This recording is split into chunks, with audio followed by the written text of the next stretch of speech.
everyone. இப்போ இந்த வீடியோவில் நம்ம என்ன பார்க்க போறோம்னா சீனியர் ஸ்பீட் இங்கிலீஷில் கண்டென்சேஷன் பார்க்க போகிறோம். கண்டென்சேஷன் 5 minutes ஆல்ரெடி எலாபரேஷன் போட்டிருக்கேன். கண்டென்சேஷன் இது இப்போ தான் நான் ஃபர்ஸ்ட் டைம் போடுறேன்.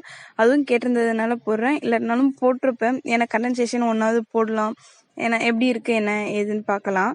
ஏன்னா இப்போ கண்டென்சேஷன் சீனியருக்கு இருக்கும், ஃபர்ஸ்ட் டைம் போகிறவங்களுக்கு கொஞ்சம் கஷ்டமாக இருக்கிற மாதிரி இருக்கும். பட் கண்டென்சேஷன் ரொம்பவே ஈஸி தான். ஒமிஷன் ஆகுதுன்னு கவலைப்படுறவங்களுக்கு கண்டென்சேஷன் பற்றி கவலைப்பட தேவையே இல்லை. ஏன்னா ஒமிஷன் இருந்தாலும் இது ரொம்ப நல்லாவே எழுதலாம், மார்க்கும் கிடச்சிரும் நமக்கு. ஓகே, இப்போ என்ன இயர் பார்க்க போகிறோன்னா February 2001 பார்க்க போகிறோம். நான் ஸ்டார்ட் சொன்ன பிறகு ரைட் பண்ண ஸ்டார்ட் பண்ணுங்க. Okay, be ready. Start. Speaking in the Lok Sabha during a discussion regarding the demand for waiver of agricultural loans, an honorable member said, "Mr. Speaker, sir, the point that we are discussing today is mainly about rural indebtedness. In this connection, I would like to make some suggestions about how to improve the credit facilities in the countryside. There must be decentralization of the credit system for agricultural purposes.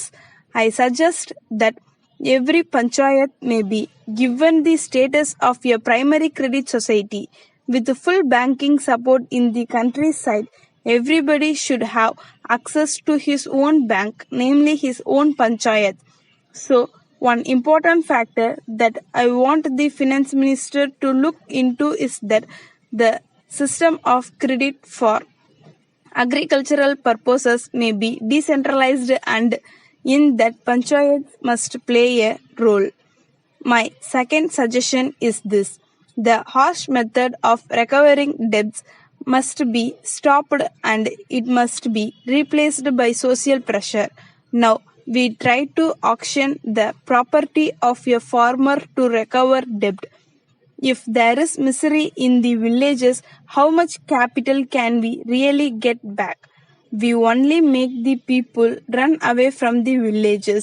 It is happening in the rural areas. So, we must stop this harsh method for collecting loans and make the farmer responsible before the panchayat. I am sure that social pressure will do the trick which the harsh method will not. My third suggestion is this: land revenue up to a certain level must be waived. In the case of small farmers, it is similar to the case of income tax. I think the finance minister will appreciate this point. He will not be able to meet the administrative cost to collect income tax below a certain point, and it will not be economical.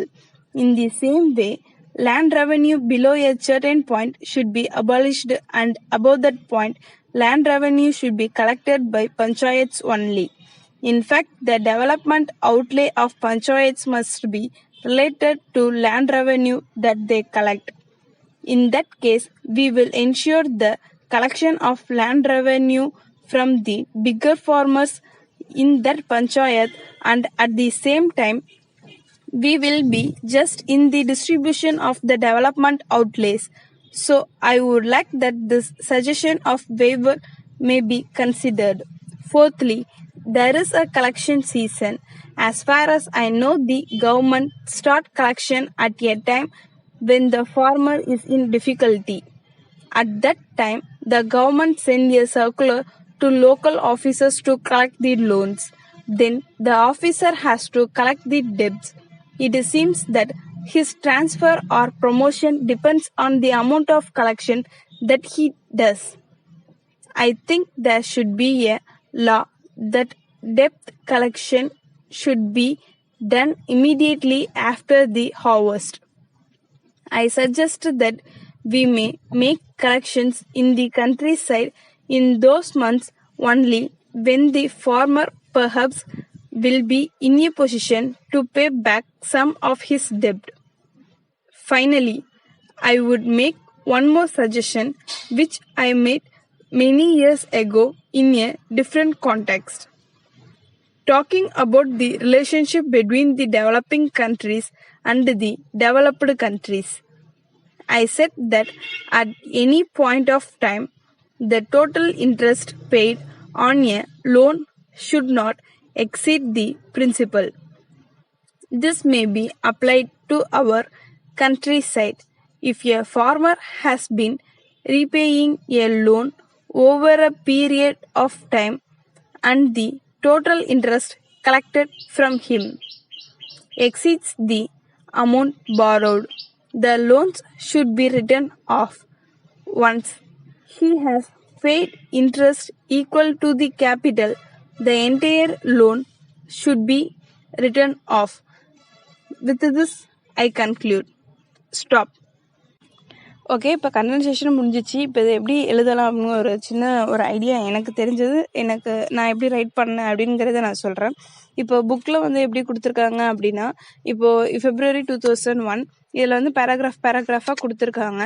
அதுக்கு answer எப்படி எழுதலாம் அப்படிங்கிறது புக்கில் எப்படி இருக்குன்னா, இதுக்கு topic problem of agriculture அப்படின்னு heading first கொடுத்துருக்காங்க. அப்புறம் சைடு ஹெட்டிங்ஸும் ஒரு 3 or 4 சைடு ஹெட்டிங்ஸ் கொடுத்து சின்ன சின்ன பேராகிராஃபாக எழுதியிருக்காங்க. இப்போ இதில் வந்து ஒமிஷன் ஆனால் பரவாயில்ல அப்படின்னு நான் ஏன் சொன்னேன்னா, கொஞ்சம் ஓகே இந்த மாதிரி எழுதலாம். இப்போ எப்படி கொடுத்துருக்காங்கன்னு ஃபர்ஸ்ட் சொல்லிடுறேன். ப்ராப்ளம்ஸ் ஆஃப் அக்ரிகல்ச்சர்னு கொடுத்துட்டு ஒரு சைடு ஹெட்டிங்ஸ் கொடுத்து கொஞ்சம் கொஞ்சமாக எழுதியிருக்காங்க. நெக்ஸ்ட் லாஸ்ட்ல வந்து நம்பர் ஆஃப் வேர்ட்ஸ்ன்னு போட்டு 217 அப்படின்னு சொல்லிட்டு கொடுத்துருக்காங்க. தென் இப்போ வந்து நான் எப்படி எழுதுனேன் அப்படிங்கிறத நான் சொல்லணும்னா, இதில் வந்து ரஃப் காப்பி ஃபேர் காப்பி அப்படின்னு சொல்லிட்டு நம்ம சுருக்கி எழுதுக இருக்கும்ல, 3/4 எழுதணும் 1/4 எழுதணும் அந்த மாதிரி கேட்பாங்கள்ல இங்கிலீஷ்ல எல்லாம். அந்த மாதிரி நாங்கள் ஃபர்ஸ்ட் இப்போ இந்த மாதிரி ஏதோ ஒரு ஹெட்டிங் கொடுத்துட்டு அதில் ரஃப் காப்பின்னு போட்டுட்டு ஒரு இது எழுதுவோம், ஒரு பேராகிராஃப் அவங்க என்ன கொடுத்துருக்காங்க அப்படிங்கிறத நாங்கள் அப்படியே எழுதுவோம். நெக்ஸ்ட் அதுலேருந்து ஃபேர் காப்பி என்னென்ன தேவை, என்னென்ன முக்கியமான வேர்ட்ஸ் அப்படிங்கிறது எழுதுவோம். இதுக்கு தான் சொன்னேன் ஏன் ஒமிஷன் ஆனால் பரவாயில்லன்னு சொல்லிட்டு. ஒமிஷன் ஆயிடுச்சுன்னா அதை விட்டுட்டு நமக்கு என்ன தெளிவாக தெரியுதோ அந்த வேர்ட்ஸை மட்டும் நம்ம இதில் எழுதுனா போதும். இப்போ ரஃப் காப்பின்னு போட்டுட்டு அதில் நம்ம ஒரு டாபிக் போட்டு 2 பேராகிராஃப் எழுதுறோம். 2 பேராகிராஃப் எழுதிட்டு அதில் வந்து நம்பர் ஆஃப் வேர்ட்ஸ் ரிட்டர்ன் அப்படிங்கிறத நம்ம எழுதணும். நம்பர் ஆஃப் வேர்ட்ஸ்னா நம்ம எத்தனை வேர்ட்ஸ் எழுதியிருக்கோமோ அதை கவுண்ட் பண்ணி எழுதணும். இப்போ ஒரு எக்ஸாம்பிள் சொல்லணும்னா 600, 630, 650 அந்த மாதிரி ஏதாவது. இப்போ 650 வேர்ட்ஸ்னா நம்பர் ஆஃப் வேர்ட்ஸ் அவங்க கொடுத்துருக்காது. தென் அதுலேருந்து நம்ம எவ்வளோ எழுதியிருக்கோம், நம்பர் ஆஃப் வேர்ட்ஸ் ரிட்டர்ன் ஒரு 240, 250 அந்த மாதிரி அந்த ரேஞ்சுக்கு எழுதுனா போதும். இது ரஃப் காப்பிக்கு தான் இப்போ நான் சொல்கிறேன். தென் அடுத்து ஃபேர் காப்பி போட்டு அதே மாதிரி டாபிக் போட்டுட்டு நம்ம அதுலேருந்து இன்னும் கொஞ்சம் கம்மியாக எழுதிக்கலாம். ஒரு 250க்கு நம்ம எழுதிருக்கோம்னா ஒரு 200, 220 அந்த மாதிரி நம்பர் ஆஃப் வேர்ட்ஸ் ரிட்டன் அப்படின்னு போட்டு எழுதிக்கலாம். இப்போ இதை எழுதிட்டு ரஃப் காப்பியை வந்து நம்ம கிராஸ் அவுட் பண்ணிடணும். ரஃப் காப்பி கிராஸ் அவுட் பண்ணிட்டு ஃபேர் காப்பி மட்டும் வச்சுக்கணும். இப்படி தான் வந்து நாங்கள் கண்டென்சேஷன் எழுதியிருக்கோம், படிச்சிருக்கோம். ஸோ இது உங்களுக்கு எந்த ரெண்டு இதில் எது பிடிச்சிருக்கோ அந்த மாதிரி நீங்கள் ரைட் பண்ணலாம். அது உங்களோட இஷ்டம் தான். ஓகே, இந்த சேனல் பிடிச்சிருந்தா லைக் பண்ணுங்கள், ஷேர் பண்ணுங்கள், சப்ஸ்கிரைப் பண்ணுங்கள். தேங்க்யூ ஃபார் வாட்சிங்.